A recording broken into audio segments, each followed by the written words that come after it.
Hello, everybody.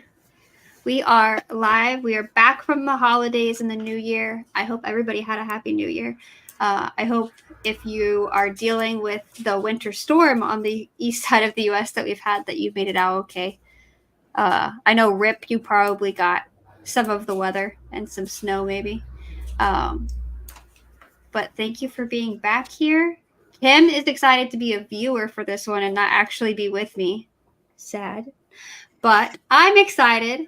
We have a guest speaker today. This is Daniel from SEOCamp. And I'm just going to go ahead and let Daniel take the show. And we're going to learn all about SEO. And hopefully I learn stuff too. Thank you for welcoming me. It's a real pleasure to be here today. As you can hear, I'm French, so I may be likely to make a few mistakes. So it's not clear. Do not hesitate, tell me, and I will explain it again. Today I will talk about WordPress SEO. First, I will just present myself quickly. I'm WordPress SEO expert since 2008. I created an SEO agency called SEOMix, and I created an SEO plugin called SEOCamp. I also wrote a book. The 5th edition will be published within a few days. It's called Optimiser son référencement WordPress. In English, it means optimize WordPress SEO. And I also spoke a lot during WordCamps, TEDx, and so on. But today is the first time I will speak in English, so excuse my English if I make mistakes. I will explain to you how I optimize WordPress SEO for my clients, how we improve SEO with an SEO plugin, and especially what you need to do. The first thing you have to keep in mind is that search engine optimization is a key point to have more customers coming to your website. Let's take an example. Let's say you will sell lawnmowers.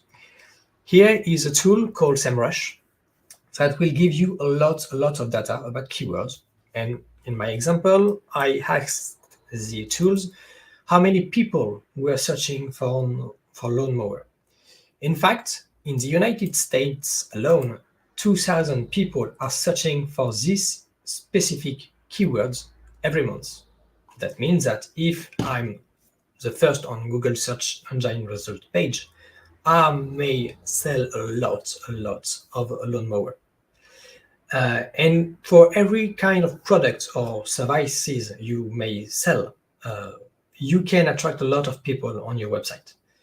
But the key point is to ask yourself, how does a search engine works? How Google will determine which result is the best. Let's keep this example. I'm searching for a lawnmower in Google. Google will show me results. Why does this one is the first result shown? You will have to understand that a search engine is basically a computer. It doesn't understand what you're saying. It doesn't know if your content is relevant. It doesn't know if it can trust you. So Google has a complex algorithm and will try to find out which content is the best one.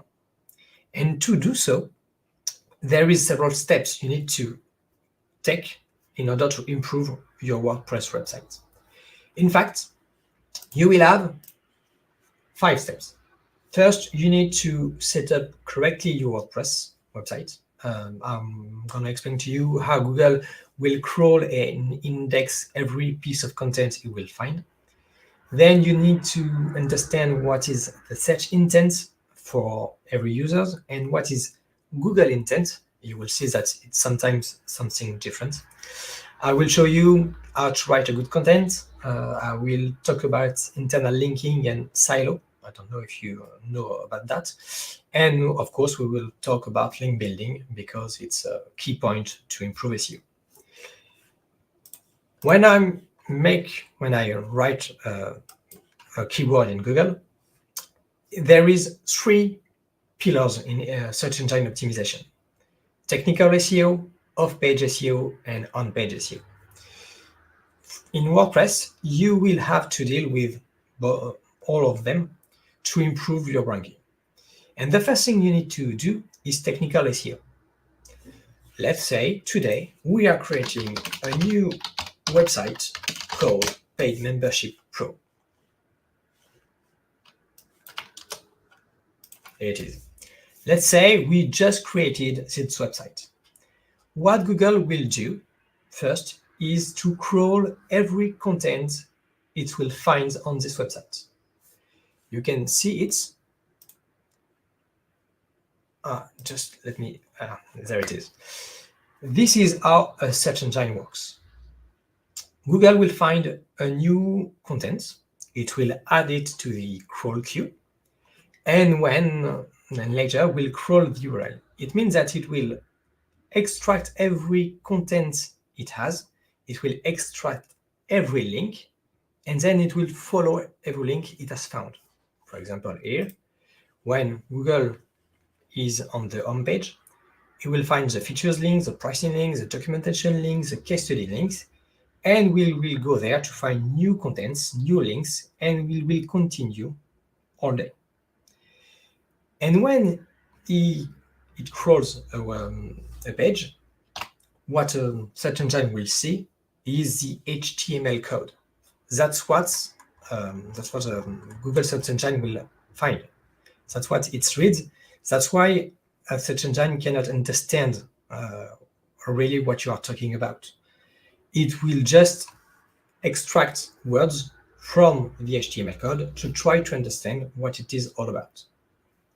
And crawl indexation with WordPress has real big flaws that you need to correct, to fix in your WordPress website to improve the, I don't know how to say in English, the discoverability. I think it's like that, to improve the discoverability of your contents. It means the first step you need to do, it's not writing content, it's not creating links. It's to be sure that your WordPress website is correctly set up. You need to fix several things, and I will show you how to do it. Let's take an example. It's an example I will show you later. I just created a website. It's a blank WordPress and a default one. This is a default WordPress theme. And what should I do to improve crawl and indexation? The first thing you need to do is settings within WordPress. There are many menus: general, writing, reading, discussion, so on. And some of the settings may harm your SEO if you make some mistakes. I will show them to you. First, we will go to the writing settings. Here, because when you create a new WordPress website, it will create default content. It will create the example page, the uncategorized category, and the Hello World post. The first thing you need to do is to clean these contents. And there is one reason for that. When Google comes to your website, Google can't have an unlimited amount of energy or time to go from one content to another on your website. So if you show to Google useless content or harmful content, Google will say this website is not enough good for me and will decrease its ranking. That's why the first thing you need to do about crawl and indexation is to remove every useless content. So here, for example, in my post pages, I just should trash them and get rid of them. Here, this is the example content, but you will have to do exactly the same with your whole content. Let's say you created a post about something that happened in 2015. Today, no one wants to read about it. But Google will keep on going to this content, and it might not be interesting for it. So you just have to remove it to improve the overall quality of your website. The second issue you can have with WordPress, it's a common one, it's the reading settings. There is one setting that is really, really harmful. It's the last one. Discourage search engines from indexing these sites. When you tick the box, you will tell Google and other search engines that they should not crawl and index your content. But the main issue about this is that people use this when they are creating a website and they say to themselves, well, when I go live, I just have to untick the box and it will work. But Google will keep in mind that you don't want the search engine to come. So sometimes it may take weeks before Google be able to really index your website. So the best way to protect your site from being indexed when you are working on it is to use what is called, I don't know if you know what it is, an htaccess HT password protection. It looks like this kind of pop-up. And when Google will see it, it will prevent it from indexing the website, but it does not tell Google to come back too much time later. So this is really an harmful option. You really need to never use this one because it can only cause issues later on. There is also another setting that could be harmful. It's the break comments into pages settings.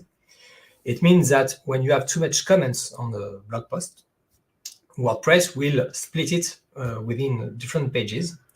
And you have to understand that a search engine does not think your website, how to say it, for Google, your website is not about content, it's about URL. I will explain to you. For example, the pricing page here, Google will not say this is the pricing page content. Google will say this is the pricing URL. That means that if I had, for example, a parameter like this, for a search engine, it's a different URL. It's a different content. It duplicates my content, and Google and other search engines do not like that. That's why when you create your website, you always have to think about URL. And many options, many settings in WordPress, in the default WordPress menu or in your WordPress plugins, may create new URLs. If I tick this box, that means that if I have more than 50 comments, it will create a new URL. So for each of my contents, I will no longer create one URL, I will create several URL. It will be way more difficult for a search engine to crawl every URL of your website. And many of them might be duplicate. This is an harmful option. And the last one in the general settings is the permalinks settings. Here, I don't know if you're used to it. This is a place where you can define how every URL will be generated. And these permalink settings may be harmful. Let me explain to you. The best way to define it is to keep the post name like this. Only the post name. For example, if I create a pricing page, my pricing page will be here, like that. The other settings may add other information. For example, many websites use the category within the URL to tell people what they are in the website. As I said, Google works with crawl and indexation. That means that Google will find where your content is with internal links. It doesn't matter what you will put in your URL. The only thing that matters is that Google will find it within your internal link. For example, here, pricing is found on every web page of the website. So Google know where it is. If I go to a blog post, for example, let's find the last one. The URL use only the post name, and it doesn't matter because Google will understand where this post is within the site with the help of internal link. You will find it because Google crawled the blog page, then it crawled the post. So here, the best way to define your WordPress permalinks is to use only the post name settings. And that leads to another advice I can give you, a very important one, maybe the most important one. Every time you will change a URL, every time you will delete a content, every time you will change content from one category to another, you need to be very careful and you need to add redirects. You need to redirect the user from the old page to the new page. That's why, let's say you are using the day and name setting. Do not click on the post name and save right away. You need to prepare every redirect you will need to redirect all the old URLs to the new URLs you have set. So it's quite time consuming, but it's really, really important that you understand that you need to do a redirect every time you change or delete a URL. That's the first thing you need to do. Let's continue with improving crawl and indexation. The next thing you need to do is to improve speed. When Google goes to your website, Google likes to have fast pages. I don't know if you know about Core Web Vitals. Google created this criteria to ensure that every web page in the world is fast for users, but it's also useful for search engines.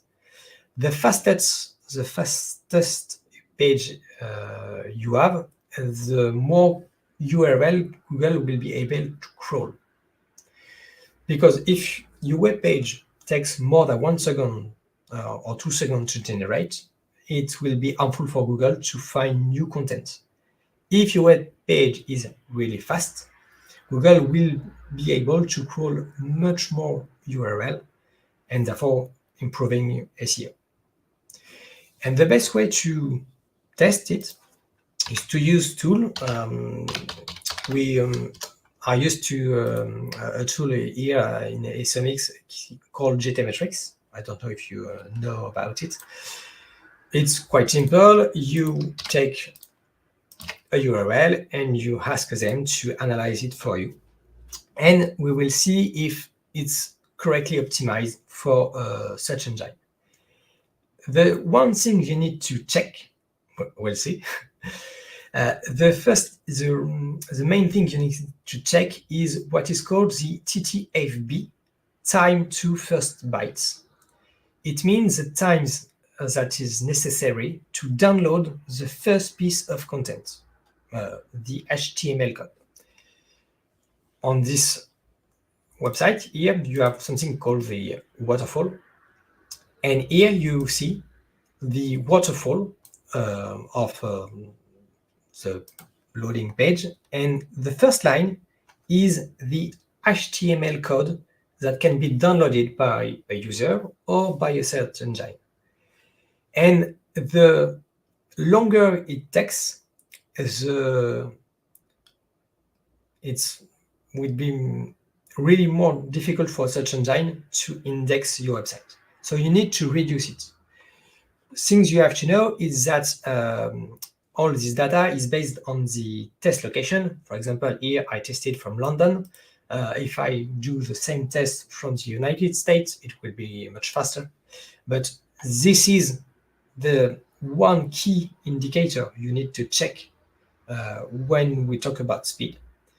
And here, I think there is no issue. I'm gonna check from USA to see it's much. Oh, I can't test. I've done too much test for today. But you need to check the time to first byte to be sure that a search engine can be able to crawl and index fast all of your content.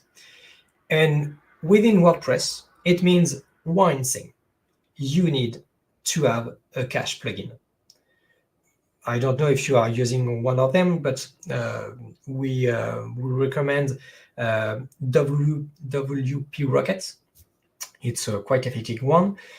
The goal of such plugin is to create a cached version of the HTML of every of your web page. And the first user will have to generate the HTML code, but all the other users will have already generated one, so it will be way more faster.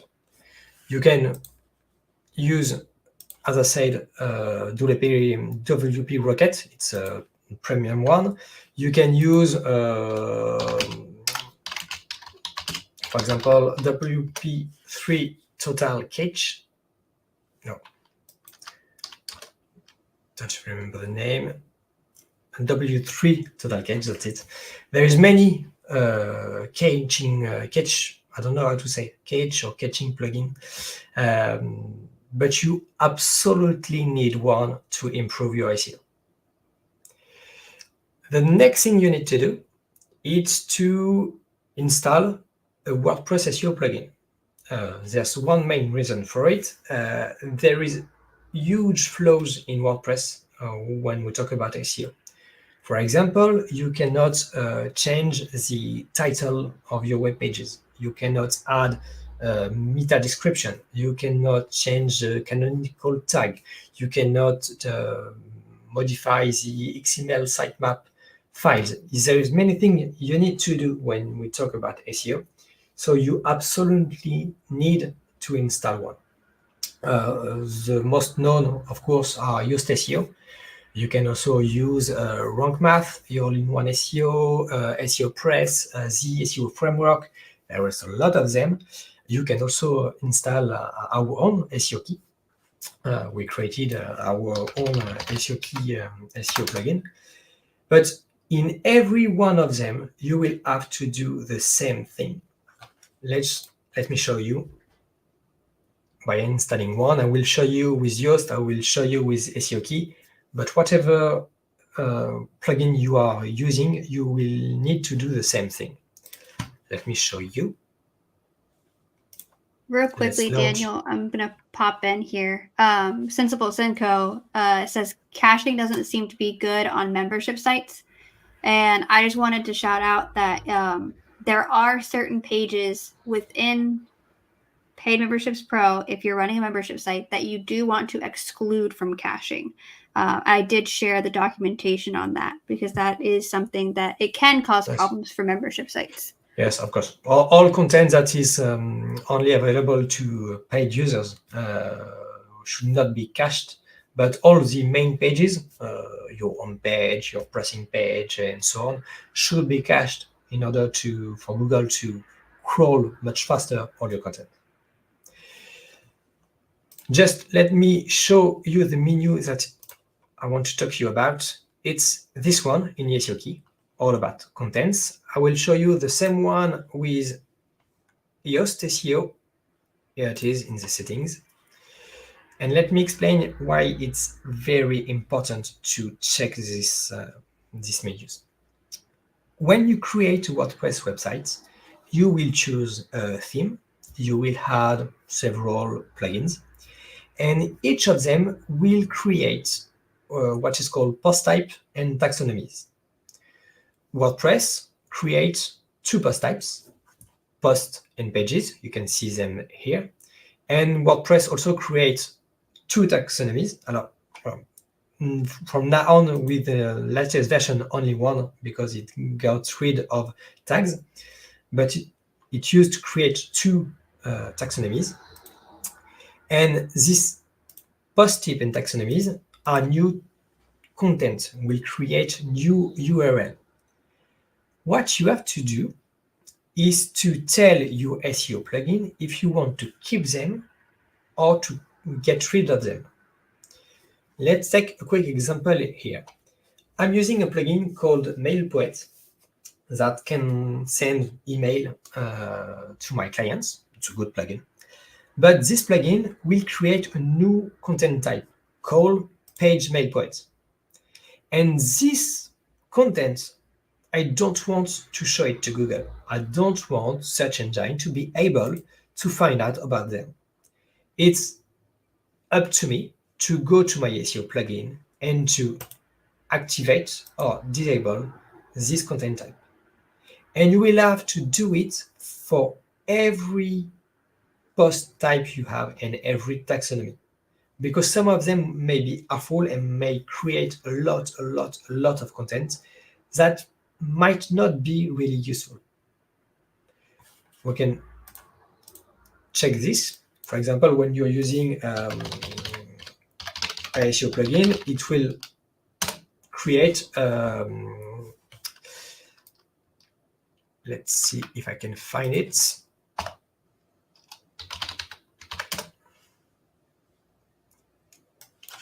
Nope, just checking quickly.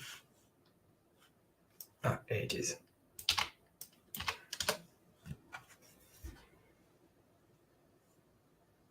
This is what is called a sitemap. In fact, this is what it looks like. It's a list of all the content you have on your website. And when you use a WordPress SEO plugin, and without a SEO plugin, WordPress will create a XML sitemap file. And if you don't tell your SEO plugin which one you want to keep, your SEO plugin will add everything in it, all your post type, all your taxonomy. But perhaps some of them are not useful. Perhaps some of them should never be seen from users. Let's check one. For example, the post tag sitemap. The post tag sitemap will list all the tags a user has added when he was writing the content. For example, here I have a badge tag, and let's see what it looks like.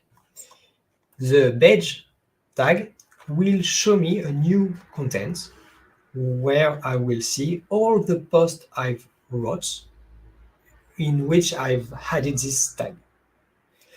The main issue about that is that it will create a lot of URL within my website. And Google and other search engines will have to crawl every one of them every week. And many times it's not useful for users, because when you see a tag page, and we'll see, for example, the blog news one, there is here a small content useful. Let's check another one. Let's check the VAT. This page does not have unique content, and Google might not find it useful. And the more URL you will have that are not useful for users, the more likely a search engine will think it might not be useful for users and might not give more popularity, more visibility to my content. But this work, it's only up to you, to each of you, to find how your WordPress website works, what are your post type, what are your taxonomy, and which one you want to keep and which one you want to get rid of. Here it is let me find again where it is here in the Yoast SEO. Here you will see, for example, 3 post type, and here 1 taxonomy. In SEO Kit, almost the same. Let me just find the back here. You will have your post type and your taxonomy, and you will have to decide if you want to keep them or to hide them. But this work, there is no SEO plugin that can find it for you. It's really the work that you have to manually do to improve your SEO. So this is quite harmful. When you have done this, you will have also to use every parameter in your WordPress SEO plugin. There is many options. If you take, for example, Yoast, I will just go back to it. To Yoast, there is many menu with many options. There is one thing important that you have to do is to talk about yourself. Who are you? What you are doing? And in Yoast, here it is, in the Site Basics menu, where you will tell Google who you are. In fact, it will add what is called schema.org markup. I don't know if you're aware of what it is. It's a way to explain to search engines what your page is about. Let's take an example. Let's go back to Paid Membership Pro. And let's test with the... There is a tool in French here, but I don't know if I can use it in English. Yes, that's it. And I'm going to test the home page of the website. WordPress SEO plugins will create the schema.org markup that will help the search engine to understand what you are writing about. I told you that a search engine does not understand your content. That's why they created a lot of different markup to help them understand what is the content about. For example, on the home page, Google is telling me that it found one markup, one breadcrumb markup that is valid, that will help him to find where this content is within the website. And schema.org markup can be really useful. For example, you want to eat a chocolate. For example, let's see one, show you an example. For example, just here, what you see here, the image, and here data about the delivery and the return policy has been added with schema.org markup because the information was written on the web page, but Google could not determine, not understand what it means. So you need to add schema.org markup to help search engine understand better what you are saying about. Within your SEO plugin, you will need to fill in all the information about you to tell Google who you are, because all search engines need to trust you. They need to tell themselves, yes, that's a good website, that's good content. It's really something you need to do if you want to improve your SEO. Let's say you have done all of this. You have installed a cache plugin, you have installed an SEO plugin, you filled in all the correct settings. Now there is the next step. You will need to write content. I need to write useful content for all of my users. And there is something really important you need to understand. You will need to write a useful content for users, but at the same time, you will need to give to Google what he wants. Let me explain. I will take again the same example I am selling a lawnmower. If I am selling this product, I will ask myself, when a user is searching for this keyword, what does he want? What are its issues? What is the user intent? For example, does he want to buy a lawnmower? Does he want to repair it? Does he want to compare several products? So when you will, if you want to be the first one on this keyword, you will ask yourself, what does the user want? But then you will need to check the search engine result page and tell yourself what Google wants. Every keyword is different. You can't have the same way to write content for all keywords you are targeting. You will have to check the search engine result page to understand what Google wants. Here, for example, if I want to be the first one on the result page for lawnmower, I will need to create a product page. Why? Because all the search engine result page is showing me products. With ads, without ads, all the results is about a product. That means I cannot be the first one if I'm comparing lawnmower. I cannot be the first one if I'm writing documentation about lawnmower. I cannot be the first one if I'm writing content about how to repair one. I need to give to Google what he wants. Let's take a second example, and I'm searching for best lawnmower. This time it's different. I have products with the ads, but if you check the content, it's no longer about a single product, it's about comparing products, the one with another.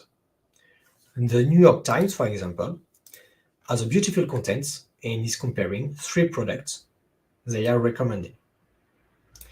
This is you need to do this every time you are about to write a content.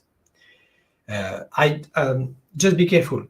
That means that you don't have to copy and paste what your competitors are doing. That doesn't mean that you can't have something original or different. But in many cases, if you do something different, that's not what Google is expecting. Google also asks itself what is this user intent, and that's why Google says the user intent is to do this thing. Let's take another example. I'm searching this time repair lawnmower, and it's very interesting because all the results on this webpage is about telling people how to do it. I'm not showing a specific product. I'm telling people how to do it. And Google also show a lot of video.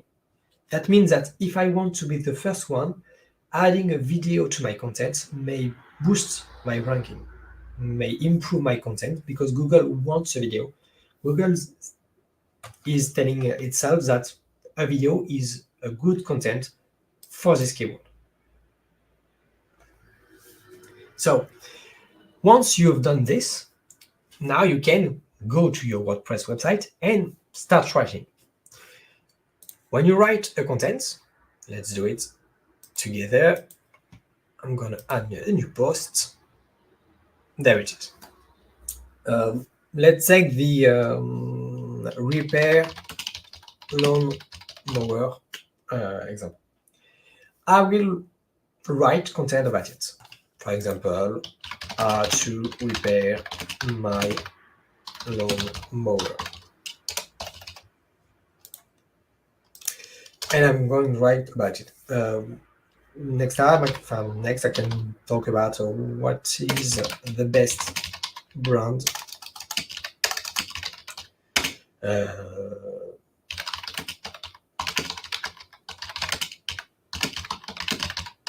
what is the best brand when repairing my lawnmower. I don't know if that sounds right in English, but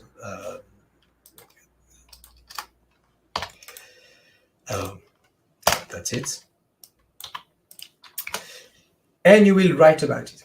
The key point here is to prioritize the ideas. You will need to go to the most useful one to the lowest one. It's not about word count. You may have read a lot of times that good content is content with many words, 500 words, 1000. In fact, it's not always true. Google will always show the content with the best user intent text. I mean that sometimes when you're searching for a keyword, sometimes Google will choose a content with really, really few words.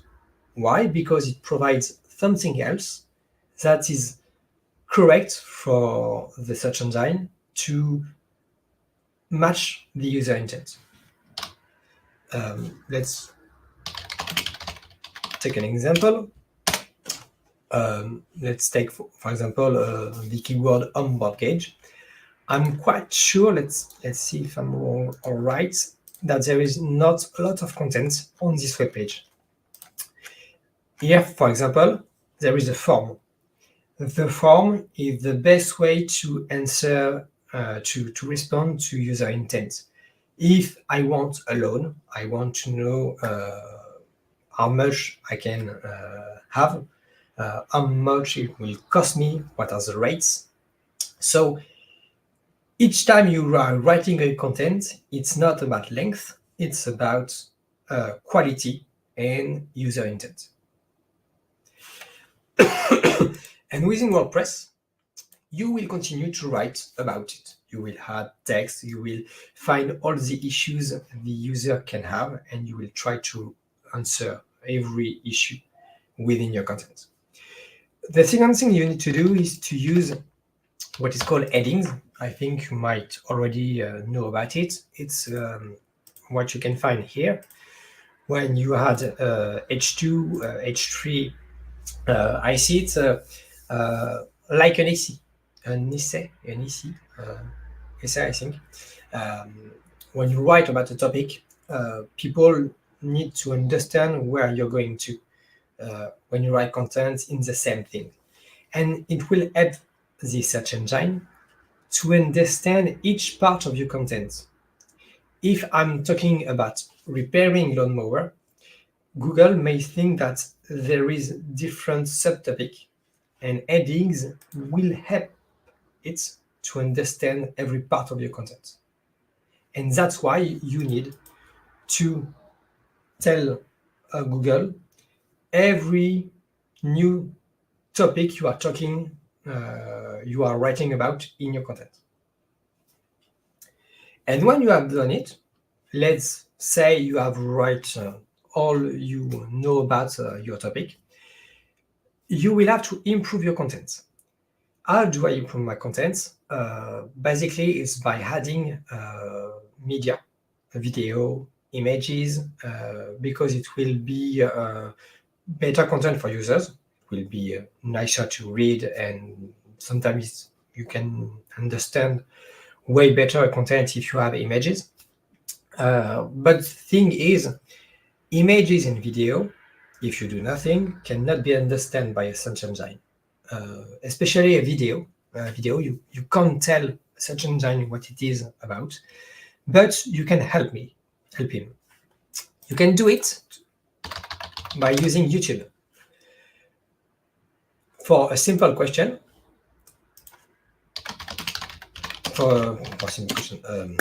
excuse my French, is the main reason for it.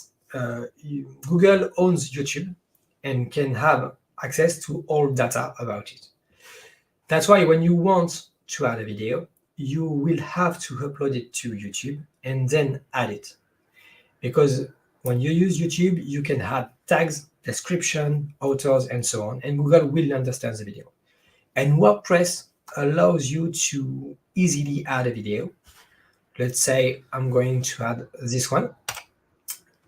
I just have to copy here and paste, and add my video in a second. So it's very easy to do. The other way to improve your content is images. And images are a little bit tricky because within WordPress, when you add an image, for example, I don't have one.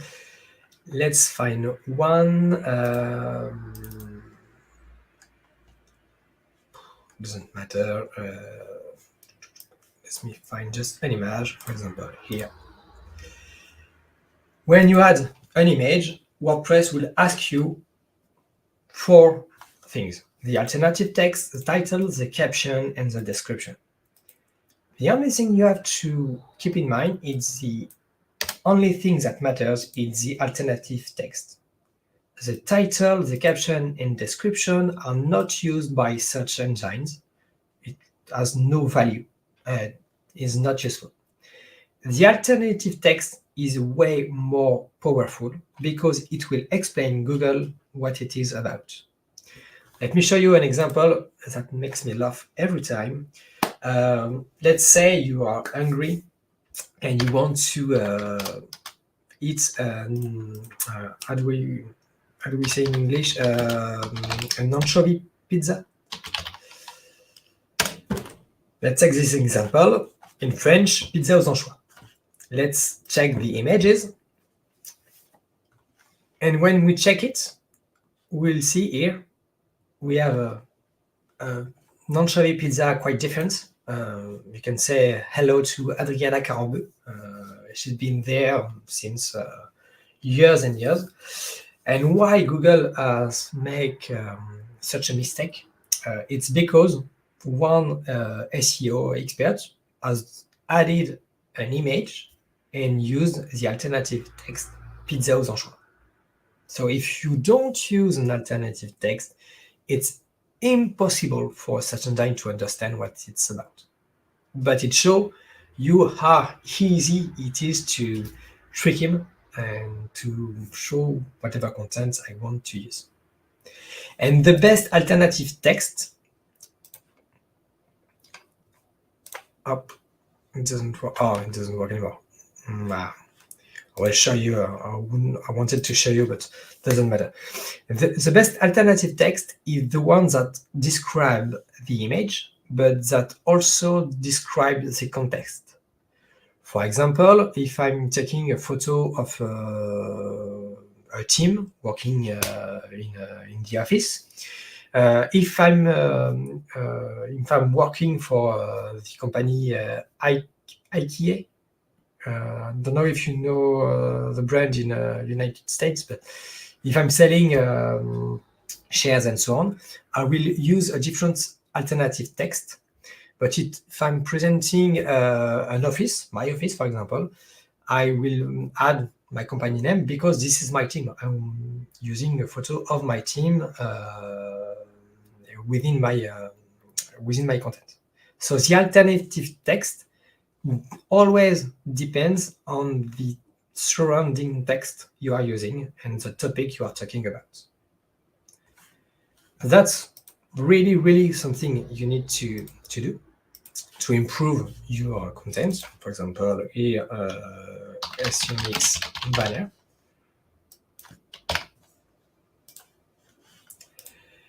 And you will have to continue improving your content. The next thing you will need to do when you will write content is to use fill in the title and the meta description of your content, because it will help search engine to understand what it's about. The title tag, the title of your webpage, is crucial. It's one of the most effective things to optimize to improve ranking. Sometimes we change it for customers and they increase their rankings immediately because we improve the way we describe our content. And the best advice I can give you about this is the title tag should perfectly describe what you are talking about. It's not about stuffing keywords and so on. It's really about what is the value of your content. What are you telling, what the users will be reading when they will go to your content. That's really a key point. And then, if you have done all of this work, there is one last step, but it's a crucial one. It's internal structure and silo structure. I don't know if you see what it means. I found this image. It's quite a good example. When you create a website, users need to understand where they are, if they can find relevant content or similar content to the ones they are reading. So you have to put every content at the right place in your WordPress website. For this, you will use taxonomies. Most of the time, you will use WordPress categories that will allow you to select where this content will be within your structure. And the bigger website you have, the more important this optimization is. Because when you have a lot of content, Google needs to find easily every content and how it is linked to each of your content. For example, here, if I'm going to give classes about gym, I'm going Pilates and yoga, and it's logical for users to find all your classes at the same place. The idea is not to mess with too much information. With WordPress, this is the work you need to do. If I'm watching here a content, I will need to choose only one category because it's the best place to put this content. And if sometimes you ask yourself, I don't know which category to use, it often means that you have not defined well your categories, because it's not so you have difficulties to choose the right one. And sometimes it's because users are, I don't know how to say, they are using the same taxonomy to sort content with different topics. Let me show you an example. A French one. It's a small website called Les Petites Berniques. It's a website about a town called Saint-Nazaire. In this website, oh, it's weird. No, it works. In this website, they talk about what to do in this town. If you want to eat, if you want to go to a party, to a museum, and so on. They are using WordPress categories here. Here are all the way to do things in Saint-Nazaire. For example, go to a concert, go to a museum, go to eat something, etc. But sometimes they will write about different towns. Towns are another way to sort contents, so they are not using the same taxonomy. They will have to change their WordPress website to create a new taxonomy to sort all of their contents with towns. You can see here, the same content will be sorted with another way, another topic, and you will have all the town around Saint-Nazaire, Pornichet, Guérande, and so on. And when you have too much content and you can't sort them well, search engine will have the same issue. Google will not know how your website is sorted, and it will find it difficult to understand your content. And so it will Google will say to itself that users will have the same issue. So you have to really choose carefully all of your taxonomies. And the best example I can give you is a small website, Amazon. Oh,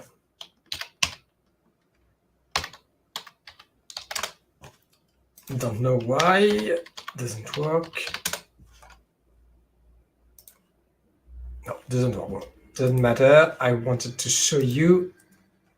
If you check Amazon website, you will see that every product is within a specific category. And they have really sorted every product in order to make it easier for users to find it. And that's why Google and other search engines will also find it easy to find every product. So that's really something you need to do when you are writing your content. And when you have done all of this, you have published good content, you will need to take the next step. You will need to build authority. That means that other websites need to create links to your website. In fact, Google uses what is called the PageRank. It's a formula in its algorithm. And the PageRank tells us one thing. Every content has popularity, and the more links you have, the more popular you will become.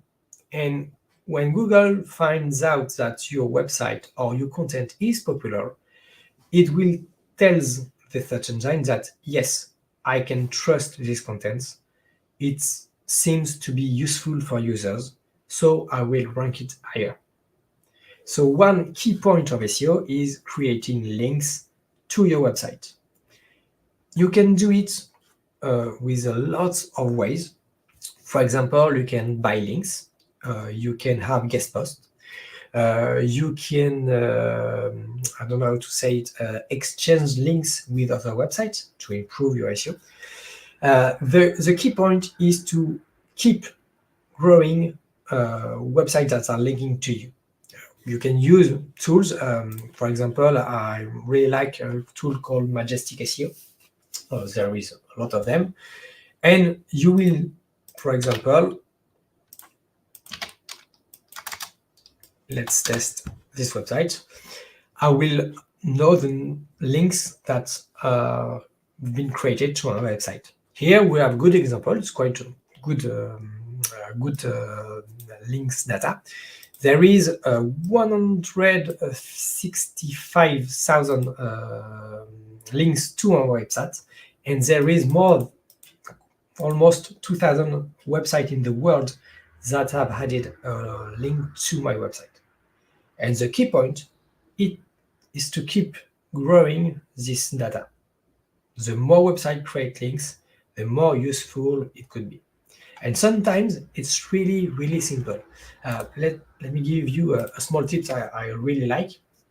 Let's say I want to know everyone that is talking about me, but that forgot to add a link. I will write my company. Here, for example, paid membership pro. And I will exclude my own website, like this. And here I will have all people that are talking about, just let me do it like this. All the contents about the keyword paid membership pro on the web. And I don't know if you use it, but here is a small link called tools, when you will tell Google, I just want results from the past months. And here I will have content that talk about me. Sometimes they forgot a link, so you just have to contact them and tell them, hey, it was really nice to talk about us, but can you add a link to our website because it might be useful. Let's check it. For example, here, 7 best free membership plugins for WordPress in 2024. Let's see where is paid membership pro. Here it is. They made a mistake. I don't know if you see it. They had the preview links within the real contents. But here I can see every plugin that they are talking about, and I will check, do they have a link to my website?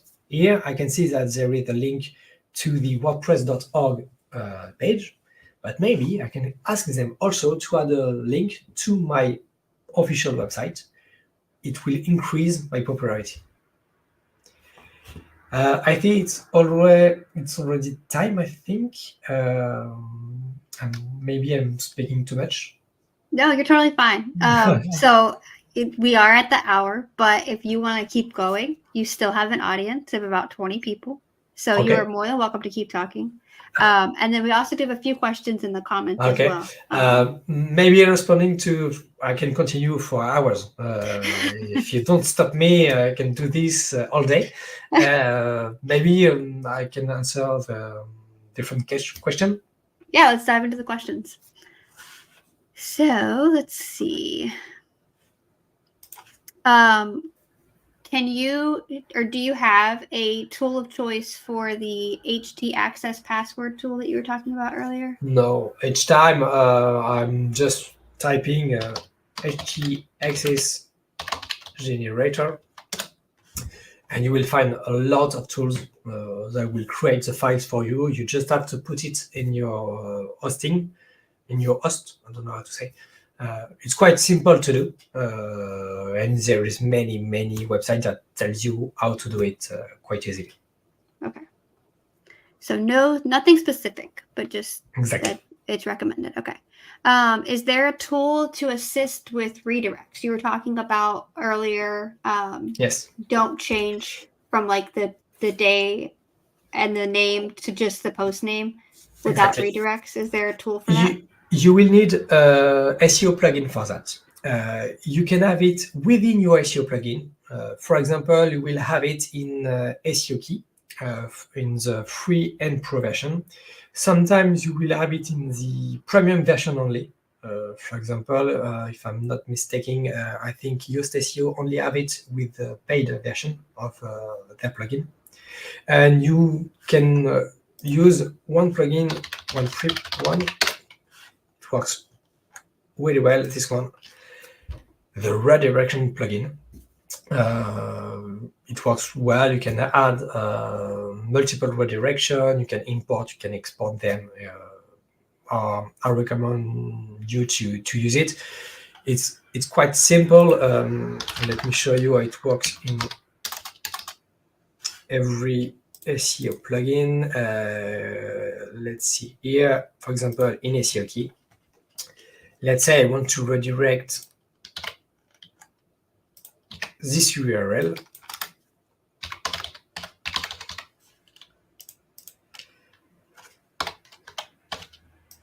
to another one. Don't know if you know about the movie. And you just click on the add this redirection, and the redirect has been added, and Google end users will be redirected from this URL to the other one. Perfect. I'm scrolling through the comments, finding more questions. Okay. So another question was about tags and creating tags for blogs. They use ChatGPT to create tags for blogs. Is that a bad idea? Tags are often a bad idea. It depends. When you create a new tag on your WordPress post, it will create a new URL. If you find a way to create unique content for this tag URL, you're fine, because you will be able to provide to a search engine relevant content that matches user intent.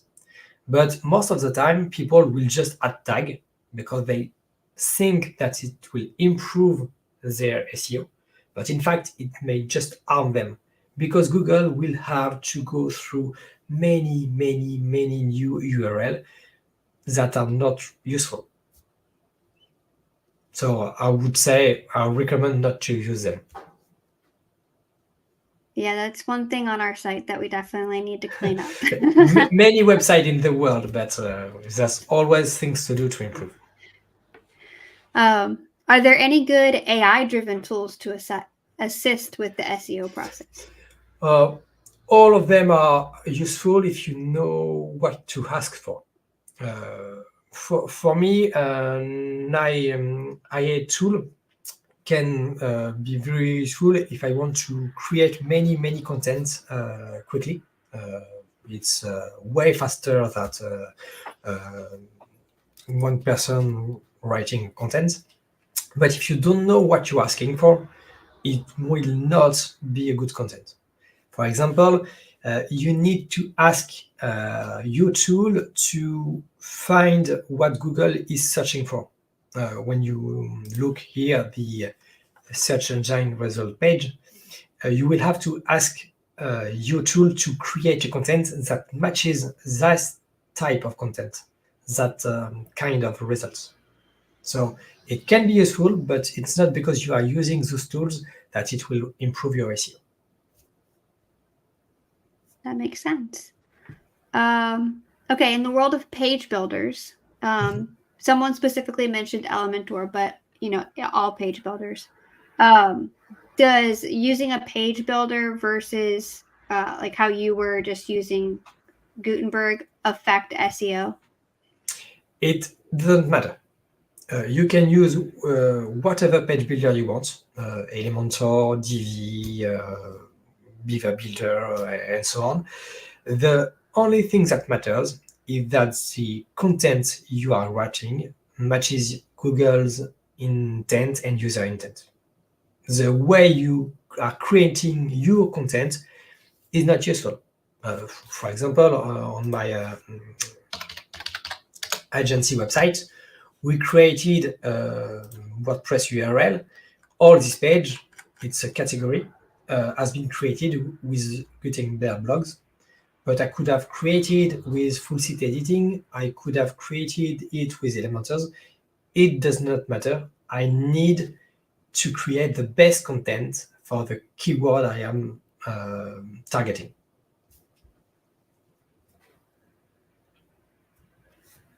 Oh, someone also just added in that Elementor doesn't have the alt text description field for images. Is there a workaround for that? Oh, I did not know about it.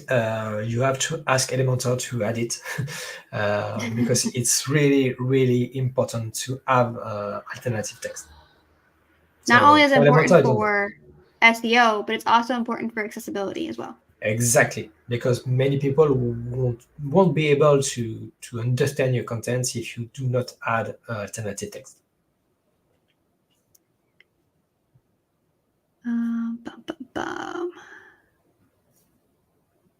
So in Google, when you did the search with the pizza and you found the lady, yes, someone was asking, doesn't AI now recognize what the image is? Or yes, is Google not there yet?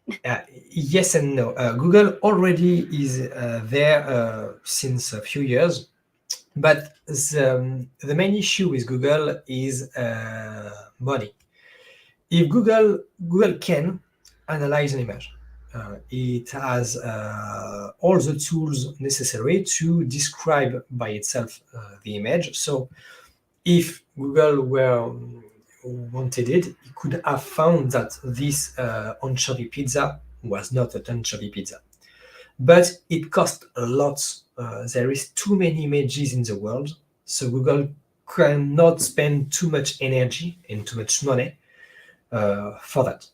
He can do it, but he won't do it for now because it's too costly.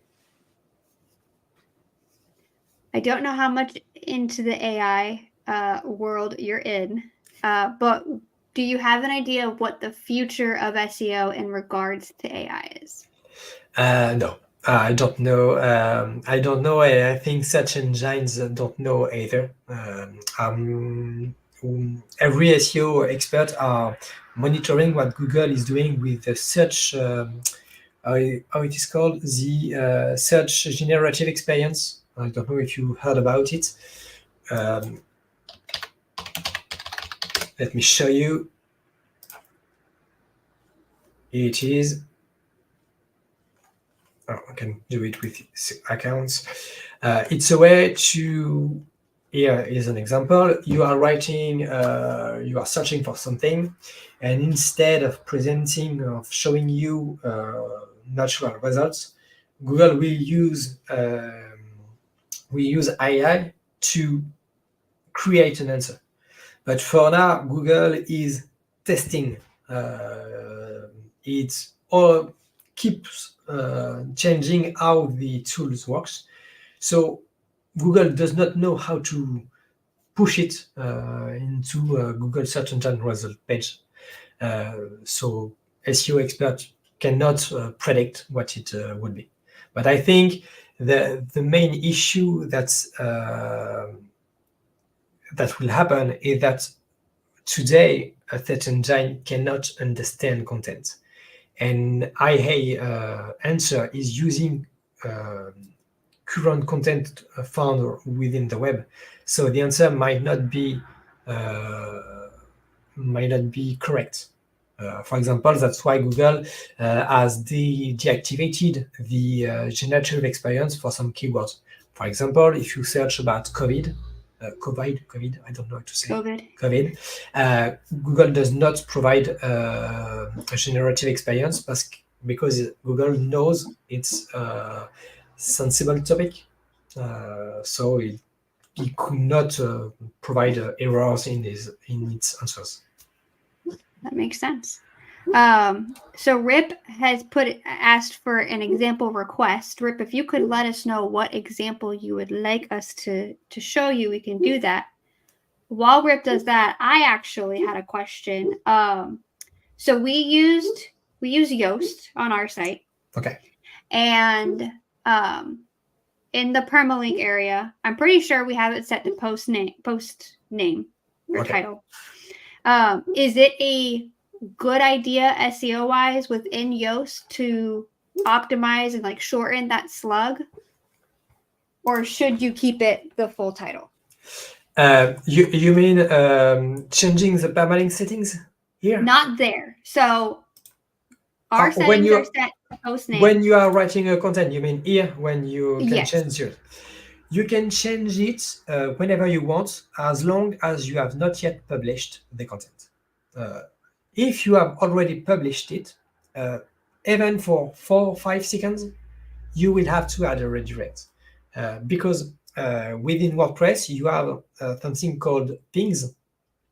It means that every time you publish a post, WordPress will tell other web services that you have published new content. And Google might know about your content within seconds after you published it. So if the content has been published, before changing the URL, you will have to prepare your redirect. It's really, really important. And when I didn't talk about it, but when you write a content, the best URL is the one that you can say out loud to someone, and you will understand what it is about. Yeah, we try to keep them pretty short and not 18,000 miles long. It's a good idea. Okay, so Rip example that he would like is, how would you ask AI to help with the keyword of a page? I won't ask an AI about keywords. I will ask the tool about the issue the user have. I mean, a long time ago, when we were optimizing content, it was you just had to add keywords to your content and it worked. It was quite simple. But now it's not about keywords, it's about the issue you want to solve. And if you really are writing a content about users' needs, automatically it will be optimized for your keyword, because you will add it because it is useful to understand your content. So you don't have to think about, I need to add this keyword there, and there. It will be automatically done. So if I ask a tool, I will ask to be my customer and to write a content about the issue we have. Yeah, Kim Coleman writes really, really good AI prompts. And I've learned from reading her prompts to get AI to give us what we want is be really, really specific and almost like dumb it down as if you were talking to a 5-year-old. And it can be get good very results true. with those prompts. So It can be, these tools can be very useful, but exactly what you said, you have to use the right prompts to have the right answer.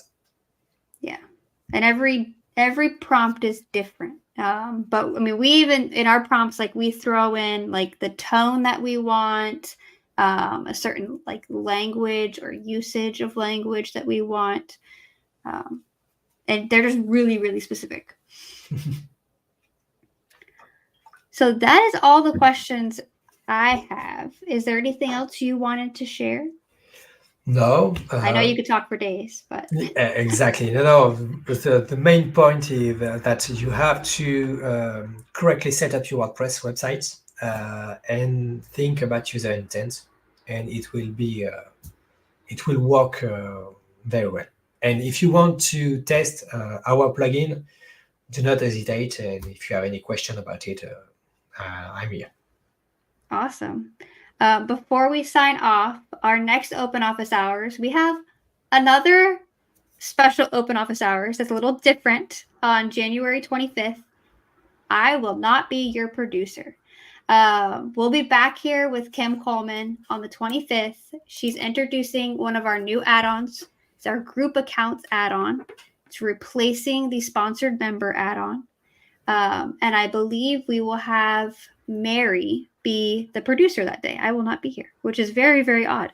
So that will be exciting. And then if you guys like this content, go ahead and like and subscribe to our channel. That way you can get notified when we do go live again. And Daniel, thank you so much. Oh, how can people reach you, Daniel? Oh, you can find me on Twitter. You can find me on LinkedIn, on my website, on the SEOKey website. I'm almost everywhere, so it's quite simple to reach me. Perfect. Oh, someone's asking. Yes, the recording's going to be available on YouTube. So again, like and subscribe to our channel. It will be. I'm not taking it down. It will be there.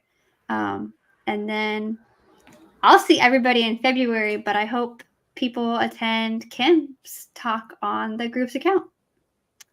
Thank you so much, Daniel, for being here. Thank you, everyone.